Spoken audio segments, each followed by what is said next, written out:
এই ভিডিওর আগের বারেই তোমরা দেখেছো যে আমরা একটা ফুলের দোকানে ঢুকেছিলাম, কিন্তু সেখান থেকে আমরা কোনো ফুল নিইনি। তারপর একে একে সমস্ত ঠাকুর দেখে বেরোনোর পথে আমরা দেখতে পেলাম ওই রিয়েল জার্মান শেফার্ড। ওটা অ্যাকচুয়ালি রিয়েল ছিল না, ছিল একটা স্টাফ টয়, বাট ওটা দেখতে পুরো রিয়েল লাগছিল, যেটা নিয়ে বাড়ি ফিরতে পারলে আমি প্রচণ্ড খুশি হয়ে যেতাম আর সবাইকে সারপ্রাইজ দিয়ে দিতাম। তো যাই হোক, এরপর আমরা ঢুকলাম একটা মোমোর দোকানে মোমো খেতে, আর তার সাথে আমরা সবাই খেলাম চিকেন ললিপপ, আর রাস্তায় দুটো কুকুর দেখতে পেয়ে তাদেরকেও দুটো ললিপপ খাইয়েছি। এরপর এলো ফাইনাল প্যান্ডেল পরিদর্শন করার পাড়া, যেটা থিম ছিল ছাঙ্গু লেকের বাবা মন্দির। তারপর সেখান থেকে বেরিয়ে বাবা আর রোজি কত রকমের রং ঢং করে পোজ দিয়ে যে ছবি তুললো কি বলবো।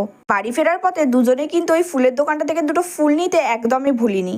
হেঁটে হেঁটে ঠাকুর দেখার ফলে পায়ে শুরু হলো অসম্ভব যন্ত্রণা, তাই অবশেষে রিক্সা নিয়ে স্টেশন পর্যন্ত পৌঁছতে হলো। এদিকে স্টেশনে পৌঁছে একটার পর একটা ট্রেন চলে যায়, কিন্তু আমাদের ট্রেন আর এসে পৌঁছায় না। তো যাই হোক, ফাইনালি ট্রেন পেয়ে আমরা আমাদের স্টেশনে পৌঁছে গেছি, আর রোজি এখানে তোমাদের বাই করছে। তো আজকে মিনি ব্লগটা এতটুকুই, দেখা হচ্ছে পরের ব্লগে, বাই।